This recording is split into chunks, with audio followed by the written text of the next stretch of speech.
आप सभी दोस्तों का स्वागत है हमारे इस यूट्यूब चैनल पर। मैं आपका दोस्त महेंद्र कुमार फिर से एक बार नए वीडियो के साथ स्वागत करता हूं।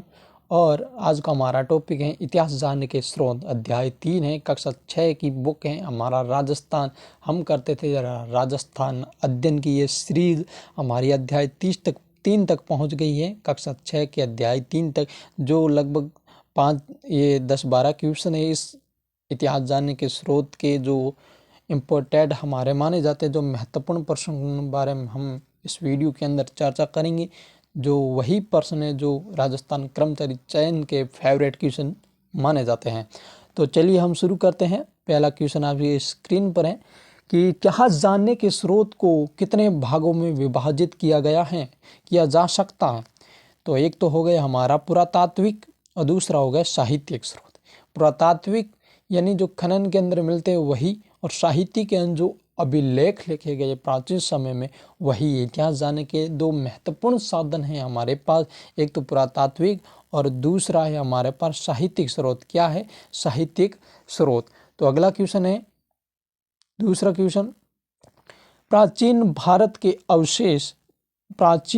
के अवशेष जिनसे हमें स्थान एवं घटनाओं के संदर्भ को समझने में सहयोग मिलता है क्या कहलाते हैं? प्राचीन काल के अवशेष, यानी प्राचीन काल के अवशेष जो हमें स्थान एवं घटनाओं के संदर्भ के समझने में जो सहयोग यानी जानकारी मिलती है उसे क्या कहा जाता है? उसे पुरातात्विक स्रोत कहा जाता है। क्या कहा जाता है?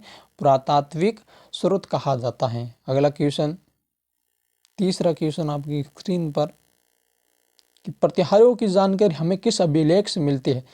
तो ये घटियाला अभिलेख हैं, उनसे ये प्रतिहारों की जानकारी मिलती है। किससे? घटियाला अभिलेख से। और अगला क्वेश्चन आप स्क्रीन पर, कि चौहान वंश के इतिहास की जानकारी हमें मिलती है।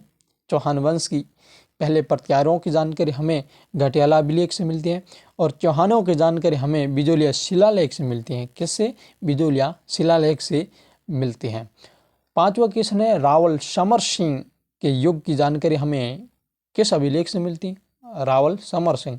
चौहानों की बिजोलिया अभिलेख से, प्रतिहारों की जो घटियाला अभिलेख से, और रावल समर सिंह की जानकारी हमें चिरवा अभिलेख से मिलती है। किस अभिलेख से? चिरवा अभिलेख से मिलती है। अगला क्वेश्चन, छठवां क्वेश्चन, कि जैनक द्वारा रचित जो पृथ्वीराज विजय महाकाव्य से किस वंश की जानकारी मिलती है?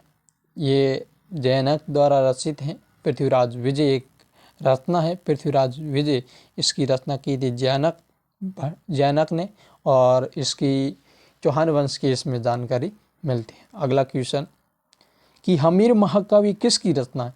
हमीर महाकाव्य ये किसने रचना की थी? हमीर महाकाव्य की रचना किसने की थी? ये नयन चंद्र सूरी ने की थी। किसने की थी? नयन चंद्र सूरी ने। अगला क्वेश्चन, आठवां क्वेश्चन, अमीर महाकाव्य से हमें जानकारी मिलती है। अमीर महाकाव्य से हमें किसकी जानकारी मिलती है? ये चौहान वंश अलाउद्दीन खिलजी के रणथंभौर विजय के मिलती है। एक तो चौहान वंश, दूसरा अलाउद्दीन खिलजी के, जो खिलजी ने सवाई माधोपुर रणथंभौर में जो इन्होंने विजय प्राप्त की थी अलाउद्दीन खिलजी ने, उसकी जानकारी इसे हमीर महाकाव्य के अंदर मिलती है। और हमीर महाकाव्य की रचना नयन चंद्र सूर्य ने की थी। और जैनक भट्ट की जो रचना है वो पृथ्वीराज विजय है। कौन सी है? पृथ्वीराज विजय।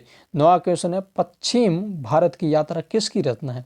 पश्चिमी Bharat annals and activities of Rajasthan, annals and activities of Rajasthan ये रचना है। यानी पश्चिमी भारत की यात्रा ये कर्नल जेम्स टॉड के रचना की थी, जिसे आमतौर पर कहा जाता है annals and activities of Rajasthan. इस पुस्तक की रचना कर्नल जेम्स टॉड ने की थी। कर्नल जेम्स टॉड वही है जो घोड़े वाला बाबा के नाम से प्रसिद्ध हैं और राजस्थान इतिहास के जनक माने जाते हैं। कौन? Colonel James Tod. अगला क्वेश्चन है, कि 10वां क्वेश्चन वंश भास्कर रचना है। ये वंश भास्कर रचना की थी सूर्यमल मिशन। सूर्यमल मिशन का जन्म बूंदी जिले से संबंधित है। सूर्यमल मिशन कहाँ के? बूंदी जिले की। वंश भास्कर रचना सूर्यमल मिशन की है। और वीर विनोद रचना ये श्यामल दास की है। किसकी है? श्यामल दास की रचना, वीर विनोद श्यामल दास की। अगला क्वेश्चन है, मारवाड़ राज्य का इतिहास की रचना किसने की? ये मारवाड़ राज्य के इतिहास की रचना ये विश्वेश्वर नाथ रेव ने की थी। किसने की थी? विश्वेश्वर नाथ रेव ने की थी। तो आज का हमारा जो अध्याय 3 है इतिहास जानने के स्रोत, ये इस टॉपिक से इतने ही क्वेश्चन बनते हैं। तो हमारा पूरा हुआ ये अध्याय। तो हमारे इस YouTube चैनल को सब्सक्राइब अवश्य करें। आगे और भी वीडियो देखने के लिए हमारे इस चैनल को शेयर भी अवश्य करें।